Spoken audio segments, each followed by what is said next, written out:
સુરતના 84 તાલુકાના સણિયા હેમત ગામને સરકાર દ્વારા રેસિડેન્શિયલ ઝોન તરીકે જાહેર કરેલ છે, પરંતુ કેટલાક રાજકીય વગ ધરાવતા લોકોએ લઘુ ઉદ્યોગ, ગૃહ ઉદ્યોગ અને એમ્બ્રોઇડરી વગેરે માટે જગ્યા અથવા મકાન ભાડેથી આપી દીધેલ છે, જેમાં યુપી, બિહાર અને ઉત્તરાખંડ જેવા રાજ્યના પરપ્રાંતીય લોકો ત્યાં રહીને વસવાટ કરે છે અને ગેરકાયદેસરની પ્રવૃત્તિઓ કરે છે.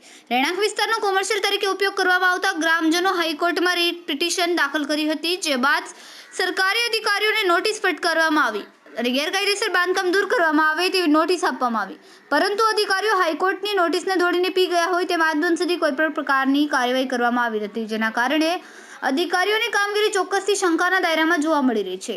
સુરતના 84 તાલુકાના સણિયા હેમત ગામ ખાતે અધિકારીઓને ગાંધીછાપના બંડલો સમયસર પહોંચાડી દેવામાં આવતા હોવાથી રેસિડેન્શિયલ એરિયામાં કોટેજ ઇન્ડસ્ટ્રીઝ બનાવવામાં આવી રહી છે. નોન કોમર્શિયલ જગ્યા પર કોમર્શિયલ ઉપયોગ માટે કોમર્શિયલ વીજ જોડાણ આપી દેવામાં આવેલ છે, જેના કારણે જીબી વિભાગના અધિકારીઓને કામગીરી શંકાના દાયરામાં જોવા મળી રહી છે. ત્યારે ઔદ્યોગિક બિનખેતીની જમીનોની પરવાનગી રદ કરવામાં આવે તે જરૂરી બની ગયું છે, તેમજ જિલ્લા કલેક્ટર દ્વારા આ મામલે પૂરતું ધ્યાન આપવામાં આવે તે જરૂરી બન્યું છે અને મ્યુનિસિપલ કમિશનર શાલિની અગ્રવાલ જાતે સ્થળ પર જઈને તપાસ કરીને રોજકામ કરે અને પંચનામું કરે તેવી લોક માંગ ઉઠવા પામી છે.